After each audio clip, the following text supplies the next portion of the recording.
네, 안녕하세요. 테슬라 투자로 은퇴하기 아트란TV입니다. 테슬라의 기업 성장은 지속이 되고 있습니다. 다만 이를 견제하는 세력들이 동맹을 구축하려고 하는데요. 반 테슬라 동맹이 구축되는 것일까요? 같이 알아보도록 하겠고요. 그럼에도 불구하고 일론 머스크는 이렇게 웃고 있어요. 아무래도 더 빨라지는 EV 침투율을 기대하고 있기 때문인 것 같습니다. 같이 알아보도록 할게요. 미국 3대 지수 현황 먼저 살펴보고 가도록 하겠습니다. 오늘 큰 이슈가 있었죠? 바로 FOMC 회의가 있었습니다. 우리 시간 오늘 새벽 3시에 FOMC 회의에 따른 금리 인상 발표가 있었어요. 그리고 연준 파월 의장의 매파 발언도 지속이 되었습니다. 하지만요, 시장은 크게 반응하지 않은 모습이에요. 오늘 기껏해야 S&P 500이 0.02% 하락했습니다. 거의 움직임이 없었다라는 것이죠. 그리고 금리 인상 발표 이후에 주가가 이렇게 살짝 오르기도 하는 모습으로 오히려 보여주기도 했어요. 자, 이제 금리가 오를 대로 올라서 약발이 잘 안 먹히는 것 같습니다. 내성이 생긴 시장의 분위기를 잘 파악할 수 있는데요. S&P 500은 4,500선을 지켜냈고 나스닥도 14,100선을 지켜내는 모습을 보여주었어요. 자, 정말 오늘 FOMC 회의와 파월 연준 의장의 기자회견은요, 예상대로 흘러갔습니다. 뭐 토시 하나 틀린 게 없었어요. 일단 시장에서는 뭐 99%, 100% 가까이 이번 7월 FOMC 회의 때 금리 인상이 될 것을 예상을 하고 있었죠. 네, 예상과 걸맞게 기준금리가 0.25%포인트 인상이 되었습니다. 자, 그러면서 최근 22년 내 가장 높은 기준금리를 보여주고 있어요. 5.5%대를 기록을 했습니다. 이번 결정은 만장일치로 또 이루어졌다라고 해요. 역시 연준 파월 의장은 기자회견에서도요, 예상을 벗어나지 않은 모습입니다. 아직 갈 길이 멀다. 자, 6월 CPI가 3%대로 상당히 낮게 나왔었죠. 좋게 나왔었습니다. 자, 하지만 물가 상승률 2% 목표치를 다시 한번 강조를 하면서 자, 아직 끝난 것이 아니고 다음 달 FOMC 회의인 9월 달까지 데이터를 한번 살펴보고 긴축 여부 결정을 내리겠다라고 얘기를 하고 있습니다. 연준은 하반기에 두 차례 금리 인상을 이미 예고를 했었는데요. 이미 오늘 한 차례 금리 인상을 했기 때문에 또 다른 한 차례 금리 인상에 그 가능성을 열어두었다라고 볼 수 있겠습니다. 다음 FOMC 회의인 9월까지는 이제 약 한 8주 정도 남았어요. 아무래도 그 사이에 발표될 물가와 고용 지표가 중요할 것으로 판단이 들고요. 자, 오늘 금리 인상에 따라 달러 가치가 상승할 수 있습니다. 그리고 달러 가치 상승은 유가의 하락을 불러일으킨다라고 볼 수 있겠죠. 그래서 오늘 유가가 소폭 빠지는 모습 보여주었어요. 오늘 증시는 전반적으로 약세를 보인 가운데 좋은 실적을 발표한 구글은 5.59% 상승하는 모습 보여주었고요. 그리고 오늘 장 마감 이후에 메타가 실적을 발표했습니다. 메타는 지금 시간의 거래에서 6% 이상 오르는 모습 보여주고 있습니다. 오늘은 나스닥보다 다우 지수와 러셀 2000 지수가 더 좋은 모습이었어요. 그러니까 빅테크보다는 중소형주가 오늘 좋았다라고 볼 수 있겠습니다. 오늘 FOMC 회의에서 상당히 매파적인 모습을 보였던 연준이었는데요. 자, 그럼에도 불구하고 나스닥이 그렇게 하락이 크지 않았어요. 어느 정도 내성이 생긴 나스닥의 모습을 보여주고 있고 최근 빅테크 기업들의 실적이 괜찮게 발표가 되고 있습니다. 시장의 분위기는 다우와 중소형주 위주로 좀 넘어가고 있지만요. 나스닥도 그에 못지않게 뭐 분위기가 너무 나쁘다라고만 볼 수는 없을 것 같아요. 이미 3월 달에 대세 상승의 신호가 나왔기 때문에 만약에 추가적인 하락이 있다라고 하면은요, 계속해서 모아가는 투자가 좋을 것으로 판단이 됩니다. 자, 이번 주 슈퍼 위크라고 말씀을 드렸죠. MS와 구글이 실적을 발표했고 오늘은 메타가 또 실적을 발표했어요. 자, 그리고 이번 주 가장 중요한 이슈였던 FOMC가 금리를 0.25% 인상을 발표를 했습니다. 자, 일단 예상대로 흘러간 7월 FOMC 회의라고 볼 수 있겠어요. 미국의 기준금리는 2001년 이후 22년 만에 가장 높은 수준인 5.5%대를 보여주고 있습니다. 상당히 시장에 악영향을 줄 수 있는 사안이라고 볼 수 있겠는데 오늘 시장이 그렇게 크게 흔들리진 않았어요. 너무 여러 번 올렸고 이미 많이 올린 상황이기 때문에 내성이 생긴 것 같습니다.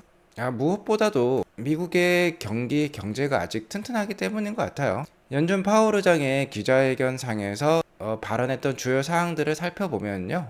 추가 금리 인상과 관련해서는 6월달 낮게 나왔던 CPI는 하나의 보고서에 불과하다, 더 많은 데이터가 필요하다라고 얘기를 하면서 차기 회의죠. 9월 말에 결정할 것이라고 얘기를 하고 있고요. 미국 경제와 관련된 질문에서는 지금까지 디스인플레이션 상황을 잘 달성 중에 있다. 바로 물가 상승률이 하락한다라는 것이죠. CPI 지수 최근 3%대까지 떨어졌기 때문에 이 디스인플레이션이 잘 달성 중에 있다라고 얘기를 하면서 소비자 신뢰도 역시 올라가고 있다라고 얘기를 하고 있어요. 그래서 어느 정도 연착륙 기미가 보인다라고 얘기를 하고 있고요. 계속해서 추가적인 데이터를 확인할 필요가 있다라고 얘기를 하고 있습니다. 헤드라인 CPI가 3%대로 낮게 나왔지만 근원 CPI가 4.8%대로서 아직 높다라는 것이죠. 계속해서 이러한 물가 상승률이 떨어지는 지금 궤도로 가야 된다라고 얘기를 하고 있고요. 아직 다음 FOMC 회의까지 8주가 남았기 때문에 물가라든지 일자리 보고서를 보고 정책을 결정을 하겠다. 9월에도 인상을 할 수도 있고 동결할 수도 있다라는 그 가능성을 열어두고 있습니다. 자, 그리고 연준이 수용할 수 있는 실업률은 어느 정도인가라고 질문을 하니까 작년부터 현재까지 지속 3.6%대 미국의 실업률을 유지하고 있다라고 얘기를 하면서 이런 상황에서도 물가 상승률은 떨어지고 있다라고 또 얘기를 하고 있어요. 우리의 목표는 실업률을 올리는 것이 아니기 때문에 일단은 물가 하락에만 초점을 맞추고 계속해서 정책을 진행할 것이다 라고 얘기를 하고 있고요.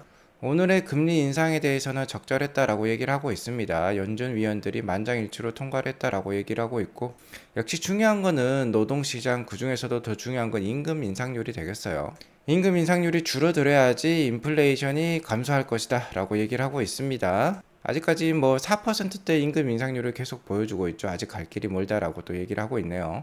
자, 아무래도 임금 인상률이란 건 시간을 두고 하락하기 마련입니다. 그간 금리를 급속도로 올려왔기 때문에 이번 하반기나 내년 상반기부터 어느 정도 효과가 나올 수 있을 것으로 판단이 들어요. 금리 인하 시점과 관련해서는 아직 물가 상승률이 2%대에 도달하지 않았기 때문에 금리 인상을 중단하고 인하하면 위험이 있을 수 있다라고 얘기를 하고 있어요. 일단은 2025년까지도 어렵지 않겠느냐라고 얘기를 하고 있는데요. 시장에 기대하는 사뭇 다른 모습이죠. 시장의 기대는 빠르면 올해 연말이나 내년 초부터 금리 인하에 들어가야 된다라고 얘기를 하고 있는데요. 어쨌든 이러한 발언은 시장의 기대감을 누그러뜨리기 위한 발언으로 생각이 됩니다. 연준이 금리 인상을 할 때만 해도요. 2022년부터 금리 인상을 했는데 2022년에도 금리 인상 없을 수 있다라고도 얘기를 했었어요. 그러니까 이는 겪어봐야 알 그런 사항이라고 볼 수 있겠습니다. 아무튼 내년부터 임금 인상률이 줄어드는 모습이 확연히 드러난다면 금리 인하에 돌입할 가능성이 높겠다라고 말씀을 드릴 수 있을 것 같고요. 이 말이 좀 인상적이었어요. 연준 직원들은 더 이상 경기 침체를 예상하지 않는다라고 얘기를 했습니다. 이 말 때문에 오늘 그렇게 주가가 많이 빠진 것 같지는 않습니다. 연말 한 차례 더 금리 인상을 할 수 있다라는 신호를 주긴 했는데요. 이에 따라서 주가가 많이 빠질 수도 있었는데 미국 경기에 대해서 괜찮다라는 신호를 연준이 주면서 어느 정도 오늘 주가 하락을 좀 방어한 것 같아요. 자, 금리 인상과 노동시장의 관계에 있어서는 역시나 물가가 중요하다라고 얘기를 하고 있습니다. 노동시장에 다소 악영향을 줄 수 있겠지만 더 중요한 거는요.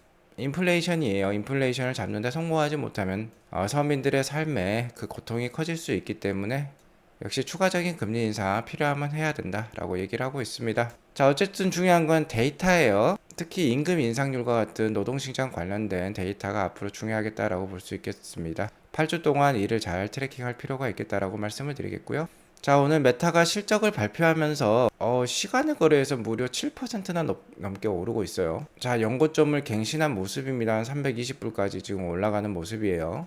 자, 메타는 호실적을 발표했습니다. 매출과 주당 순이익이 모두 예측치를 뛰어넘는 어닝 서프라이즈를 기록을 했어요. 자, 다만 매출액 같은 경우는 그렇게 성장률이 크지 못합니다. 테슬라에 비하면은 매출액 성장은 좀 부진한 모습이에요. 다만 이 EPS, 이 회색 막대의 증가세가 크다라고 볼 수 있겠는데 아무래도 작년에 단행한 구조조정이 크게 작용하는 것으로 판단이 됩니다. 아무튼 메타의 주요 수익원인 광고 수익이 기대치를 상회하는 모습을 보여주었고 3분기 실적 가이던스도 예상치를 상회하는 모습을 보여주었어요.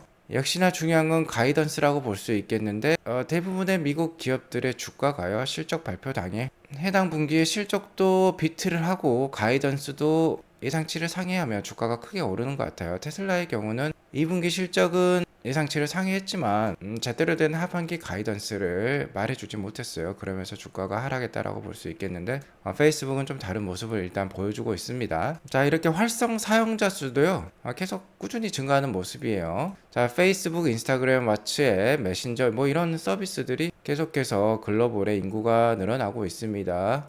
액티브 사용자 인구가 지금 30억 명을 넘은 상황이에요.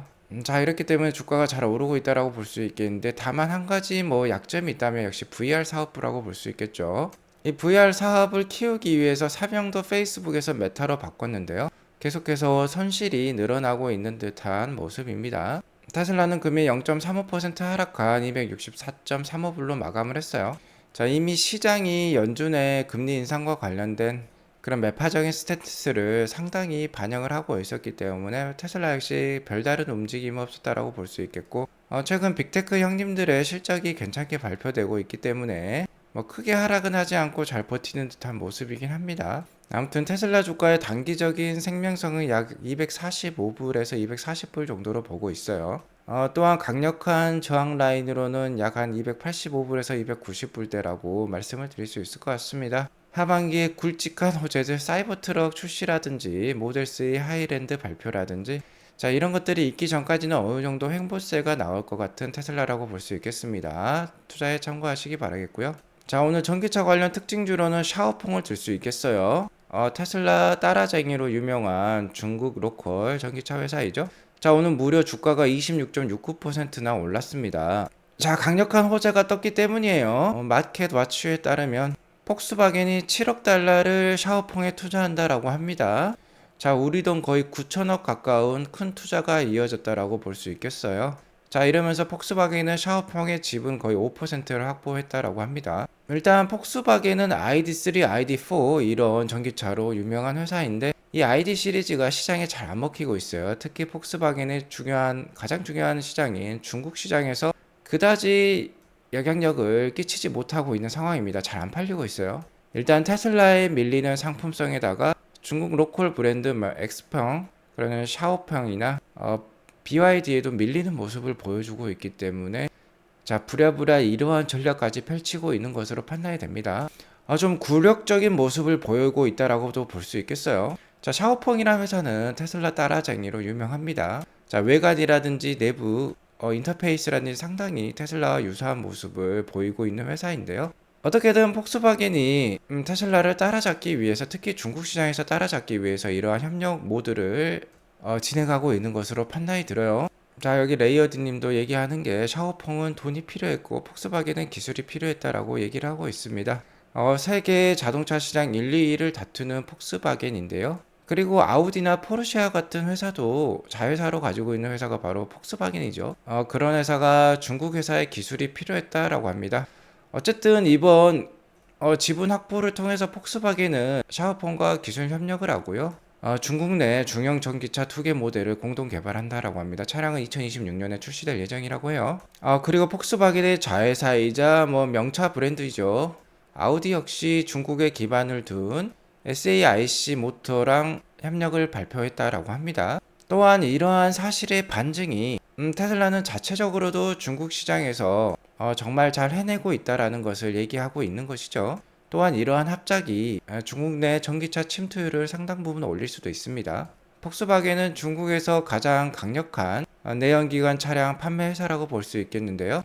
이러한 회사가 전기차 회사의 지분을 확보했다라는 것은 전기차 사업의 진심이다라는 것이죠. 또한 오늘 또 충격적인 뉴스가 있었습니다. 오늘은 테슬라 외에 뉴스를 많이 전달해 드릴 것 같은데요. 자, 여기 보시면 글로벌에서 가장 강력한 굵직굵직한 내연기관 차량 생산 회사들이 나오고 있습니다. BMW, GM, 혼다, 현대, 기아, 벤츠, 스텔란티스. 자, 이 7개 회사가 합작을 해서요.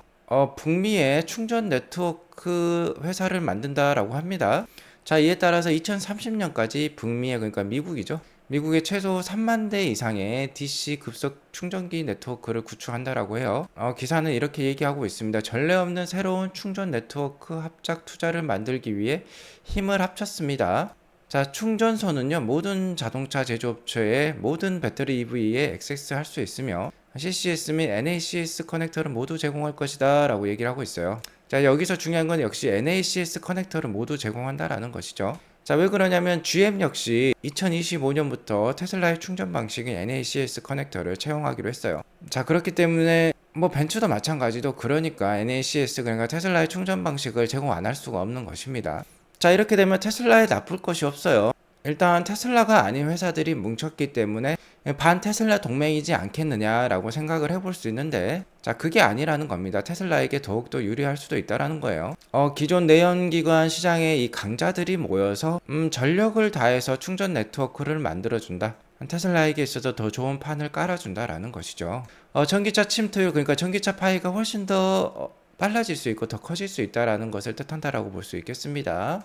테슬라에게 있어서 호재다라고, 오히려 호재다라고 말씀을 드릴 수 있을 것 같아요. 자, 그리고 중요한 건 이들 회사에서 폭스바겐이 빠져 있습니다. 미국 내 가장 큰 충전 네트워크 사업을 영위하고 있는 일렉트리파이 아메리카라는 회사가 있는데, 이 회사가 폭스바겐의 자회사예요. 자, 그렇기 때문에 폭스바겐은 좀 이 네트워크에 들어가기가 망설였던 것 같습니다. 자, 그 말인즉슨 이들의 연합체제 역시 그렇게 강력하지 않을 수도 있다라는 거예요. 물론 충전 네트워크를 많이 만들어주면 좋겠지만, 시시때때로 자기네들 이해관계에 따라서 어느 정도 튀어나올 회사가 분명히 있을 수 있다. 어쨌든 혼자 충전 네트워크를 만들기에는 너무 버겁기 때문에 일단은 이 동맹에 가입을 해서요. 최대한 미국 내 전기차 충전소 관련된 보조금을 뽑아내기 위해서 일단 뭉쳤다라고 볼 수도 있겠습니다. 아무튼 이렇게 7개 회사가 뭉쳐서 이렇게 3만 대나 만든다고 하는데요. 테슬라는 이미 슈퍼차넬 커넥터를 글로벌에 4만 8천 개나 보급한 회사입니다. 그런데 이 7개 회사가 뭉쳐서 2030년 아직 멀었어요. 7년 이내에 3만 대를 만든다라고 하니까 그 격차가 상당히 크다라고 볼 수 있겠죠. 테슬라는 7개 회사가 2030년까지 해낼 일을 이미 2023년에 완성을 했다라고 볼 수 있겠습니다. 자, 그리고 무엇보다도 중요한 건 이미 테슬라가 미국 내 시장에 승기를 잡았다라는 거예요. 미국 각 주별 가장 선호하는 차량 브랜드로서 테슬라가 많은 부분을 차지하고 있습니다. 특히 진보 세력들이 그러니까 젊은 세대라고 볼 수 있겠죠. 젊은 세대들이 많이 살고 있는 이 해안가 대도시 지역들에요. 테슬라의 선호도가 상당히 높다라는 걸 볼 수 있어요. 근데 참고로 Jeep이라는 브랜드가 이렇게 인기가 많은 줄 저도 몰랐습니다. 테슬라의 본사가 위치해 있는 텍사스 역시 Jeep 브랜드의 선호도가 높다라고 볼 수 있겠어요. 아무래도 픽업 트럭이 인기 있는 이 내륙 지방들이 Jeep 브랜드에 대한 선호도가 높은 것 같아요. 자, 하지만 사이버 트럭이 나오면 이 부분도 테슬라로 바뀔 수도 있겠습니다. 아무튼 이 7개 회사에 감사하단 말을 전달을 해드리고 싶어요. 자, 이로써 EV 침투는 더 빨라질 것이고, 테슬라의 선호도에 따라서 테슬라의 판매량 역시 계속해서 늘어날 것으로 판단이 됩니다. 자, 오늘 이것으로 방송을 마치겠고요. 오늘 방송이 도움이 되었으면 구독과 좋아요 알람 설정 꼭 눌러주세요. 오늘도 행복한 하루 되시기 바라겠습니다. 감사합니다.